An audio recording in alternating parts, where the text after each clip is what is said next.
Quinta-feira, dia 22 de maio de 2025, sejam todos muito bem-vindos, meus amigos, a mais um vídeo do canal Terra Brasilis News. Agora, 16 horas e 55 minutos, portanto que sair daqui para frente, sinto muito, só amanhã. E ontem dei azar, logo que eu terminei o vídeo, saiu a notícia do Marco Rubio, olha que coisa, hein? Mas temos assuntos para falar, inclusive este. E quero dizer o seguinte, que chegou a hora, minha gente. Tinha gente que estava desanimada. Tinham pessoas falando que não ia dar em nada. Que Donald Trump não estava nem aí com o que estava acontecendo aqui no Brasil. E muitos falavam, e eu também dizia, olha, Donald Trump primeiro tem que olhar lá para os Estados Unidos. Mas o Brasil está no radar, né? E aí o Brasil vai ter que entrar numa briga diplomática que desconhece, que nunca lutou e que não tem força para isto. As coisas vão ficar quentes daqui por diante. Não é na velocidade que a gente quer, mas é de passo a passo, como se fosse capítulo de novela. Enquanto isso a gente vai comendo a pipoca para ver a giripoca cantar. E eu quero falar disso com vocês da seguinte forma.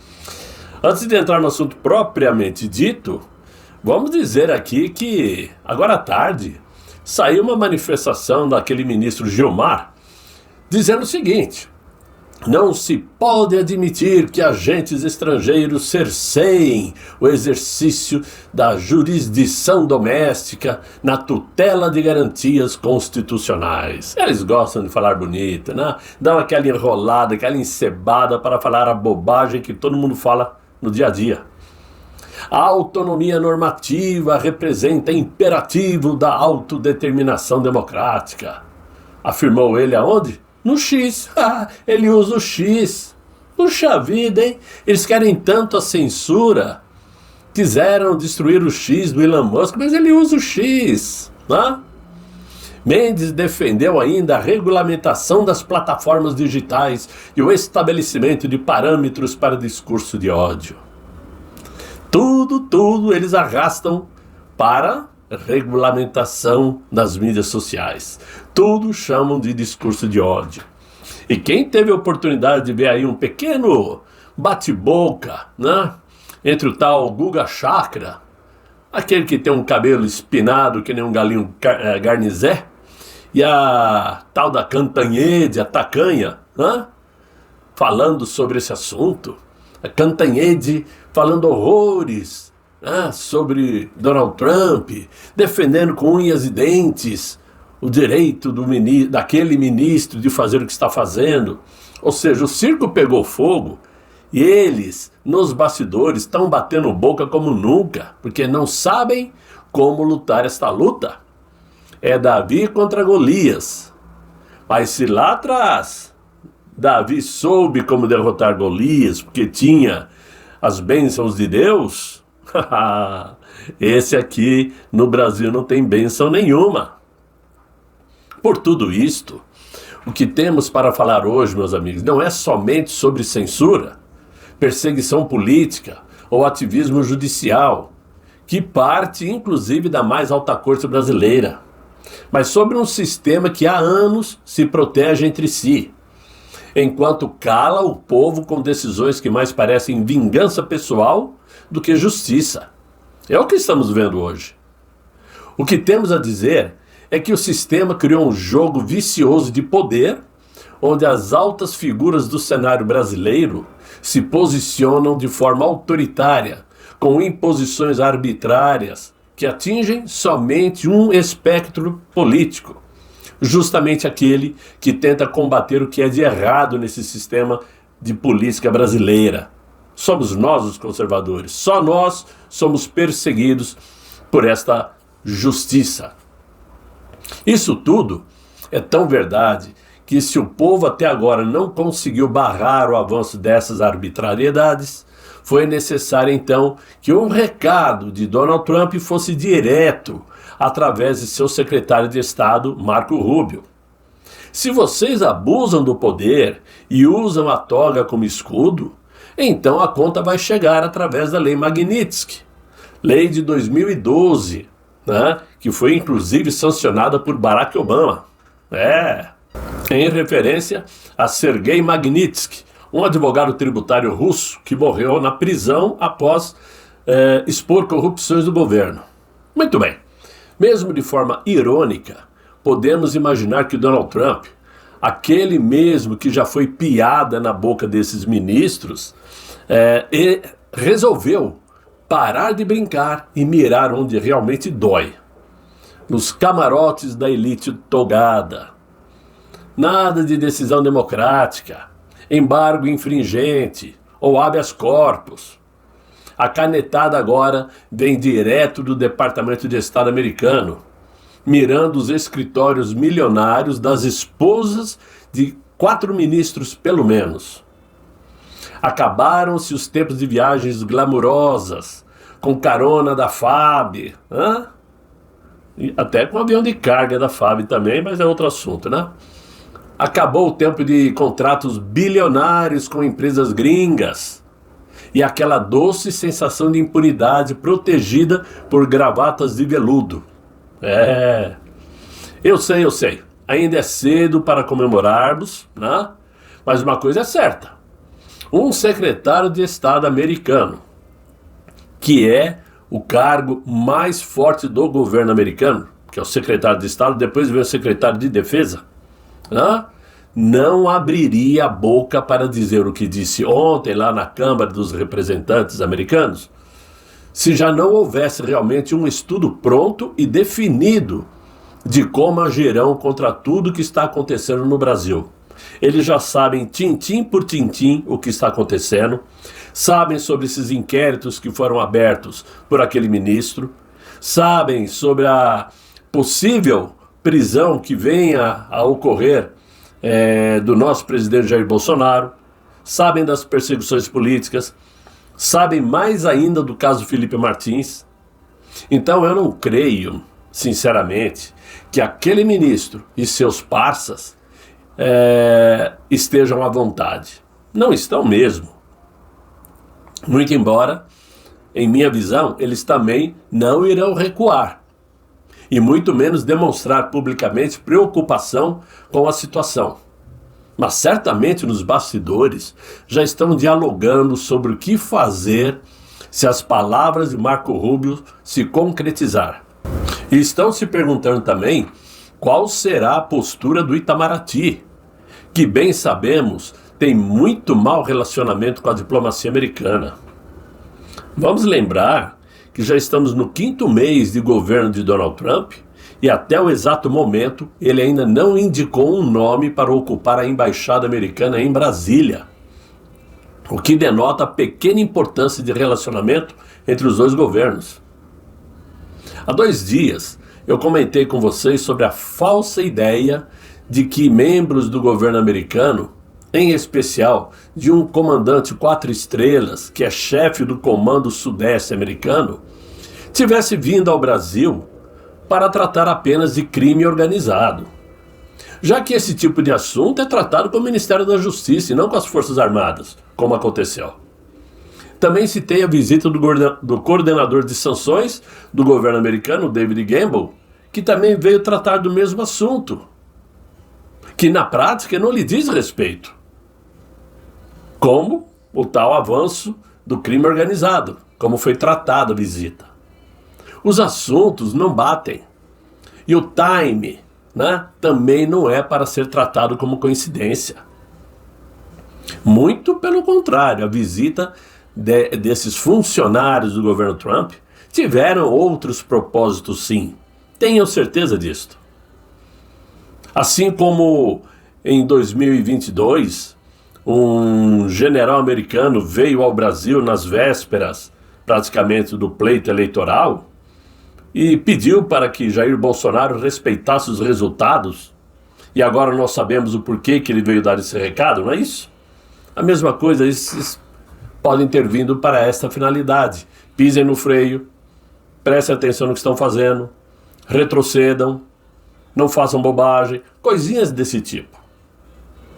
Por esse motivo, a declaração de Marco Rubio no dia de ontem chamou tanta atenção, pois sanções internacionais, acusações de violação de direitos humanos, suspeitas de falsificação documental e conexões familiares no topo do judiciário brasileiro fazem parte dos bastidores de uma crise que pode redefinir as relações entre Brasil e Estados Unidos.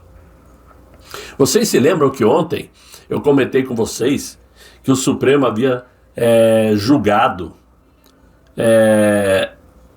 aquela situação em que os ministros do Supremo podem julgar clientes de escritórios de familiares? Lembram que eu falei disso? E que por 7 votos contra 4 foi aprovado esse direito. Ou seja, o Gilmar, por exemplo, pode julgar o caso de um cliente que está sendo representado pelo escritório de sua esposa. O que é isto? Eles já estavam cientes, já estavam sabendo que estavam na mira e que isso poderia acontecer. Então trataram de, pelo menos aqui no Brasil, tornar legal.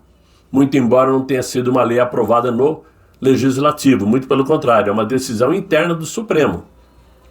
Mas para dar ares de legalidade. Uma articulação silenciosa, mas de altíssimo impacto, está em andamento nos bastidores da política externa americana. E a declaração de Rubio revelou uma ofensiva coordenada de Washington que mira diretamente aquele ministro e se estende a familiares, colegas de TOG e até seus cônjuges. Não vou lembrar aqui o Moro, né, que falava o conge, era isso? Não lembro, mas também não interessa.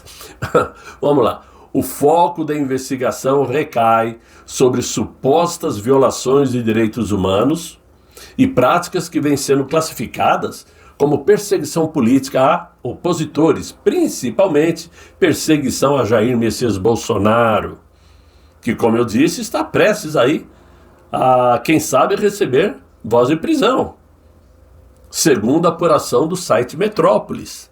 Eu ainda tenho em mim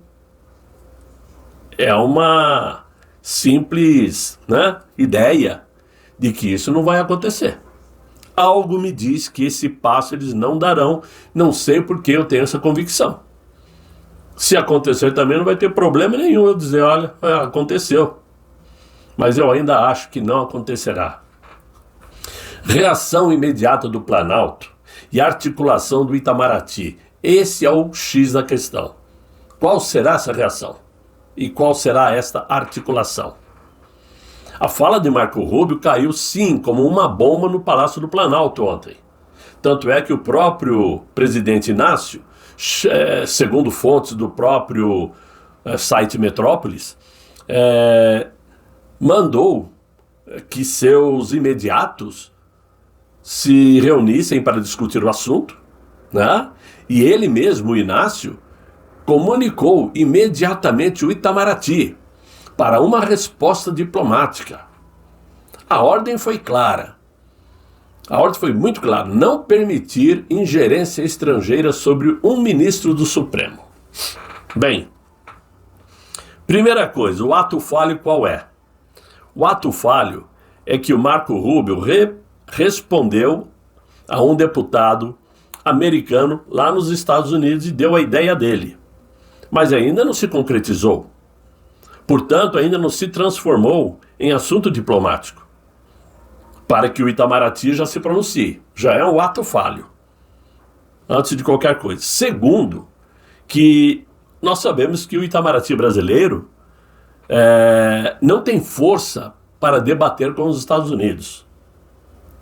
Até porque, o nosso embaixador é um enfeite, é um bebelô. Quem comanda realmente as relações exteriores é o Celso Amorim. Nós sabemos disso. De acordo com interlocutores ouvidos pelo site Metrópolis, o Inácio teria comunicado pessoalmente a Moraes sobre a movimentação em curso e garantiu apoio institucional. Interessante, Se o país é comandado por 3 instituições independentes, é muito bonito dizer, a minha instituição vai dar apoio à sua instituição. É bonito. Não, mas ele deu apoio a um membro da instituição. deu apoio a um membro, o que mostra também um carinho muito especial por aquele ministro, né? E também sabemos o porquê, claro. Os ministros do Inácio também foram escalados para reforçar o respaldo ao magistrado. Tudo isso aconteceu ontem, segundo o site Metrópolis. Aliás, vou deixar todos os links abaixo do vídeo para quem não acredita, hein? Apesar disto, o clima dentro do Supremo é de tensão. Moraes estaria tranquilo, segundo fontes do Palácio do Planalto. Mas outros ministros se manifestaram com indignação. A orientação do Supremo é clara: manter silêncio público enquanto não houver uma ação concreta por parte dos Estados Unidos. No entanto, nos bastidores, os ministros têm debatido os possíveis desdobramentos do caso. E a avaliação é o que qualquer resposta pública agora poderia inflamar ainda mais o cenário político internacional. Foi o que eu disse com relação ao Itamaraty, que já está querendo se pronunciar antes da coisa acontecer. Talvez o ponto mais sensível da investigação americana envolva o rastreamento de conexões familiares dos magistrados. De acordo com apurações, o Departamento de Justiça americano identificou que parte significativa da renda familiar de alguns ministros estaria vinculada a escritórios de advocacia liderados por suas esposas. A estratégia em estudo prevê que sanções financeiras sejam estendidas a essas esposas, com o objetivo de minar redes de financiamento indireta. Ou seja, ele pode estar ali com problemas pessoais, mas o escritório da mulher garante, né? Então, bloqueia também a mulher. Sanções na mulher também. É um movimento inédito de forte repercussão simbólica e jurídica, porque nunca aconteceu isso no Brasil. Aliás, coisa ruim para o Brasil só acontece com o governo petista, né? Não precisamos nem comentar mais que isso. A tensão entre o Moraes e o governo Trump não começou agora e nós sabemos. Desde que ele passou a ordenar a suspensão de perfis e conteúdos em redes sociais, muitas sediadas nos Estados Unidos, todas praticamente, só o Instagram que não era, né? Mas redes sociais como o X, a Rumble, e também sanções contra a Starlink de Elon Musk, a administração americana levantou alertas sobre a possibilidade de censura em território brasileiro. Um comunicado oficial do governo dos Estados Unidos chegou a denunciar restrições à liberdade de expressão no Brasil, mencionando expressamente as ações judiciais coordenadas pelo ministro do Supremo. Tudo ainda ficou pior quando a mulher do Inácio mandou aquele sonoro fuck, não vou terminar, para o Elon Musk, gratuitamente, sem necessidade. Além disto, segundo fontes do próprio Congresso americano, a ofensiva não deve se restringir ao Supremo, mas também a procuradores da República, juízes auxiliares, delegados da Polícia Federal e todos os que participaram dessas atividades consideradas ilegais pelos americanos. Tudo está em análise, né?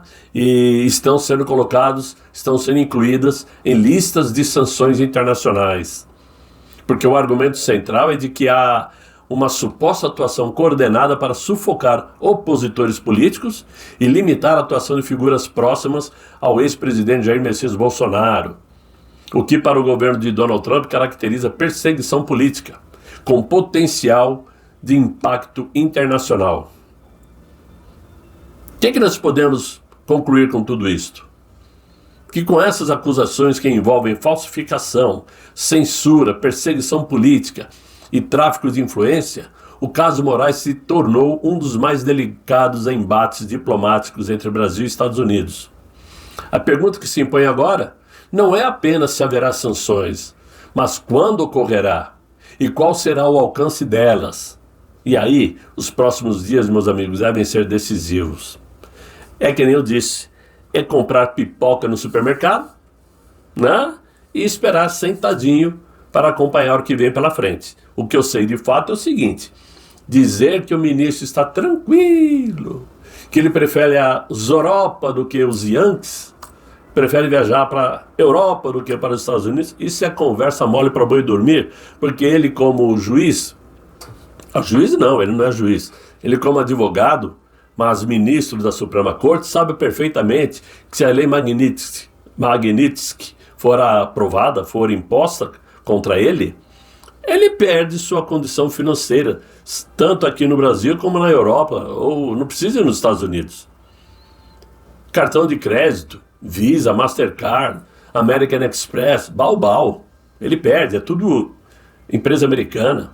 Bancos, qualquer banco que der atenção financeira a Moraes, não poderá negociar com os Estados Unidos. O sistema SWIFT, de conexão internacional com outros bancos, se perde. Então esses bancos vão ter que cortar relações com Moraes. Então esse negócio que há dor de ombros, isso não existe, é mentira. E outro, esse pessoal não gosta de perder a chance de fazer umas comprinhas lá em Nova York, na Flórida, tudo muito baratinho, de dar um oi pro Mickey, pro Pateta. Se bem que Patetas tem demais aqui, não precisa viajar para tão longe, né? Mas, meus amigos, é o que nós temos para hoje. Vamos aguardar novas notícias e eu espero que vocês tenham gostado desse vídeo. Se gostaram, deixe os likes, se inscrevam no canal e me acompanhem, colaborem com o canal quem puder. Eu desejo a vocês um excelente final de noite, muito bom descanso e até amanhã, se Deus quiser, Ele há de querer. Fiquem bem, fiquem com Deus. Tchau, tchau.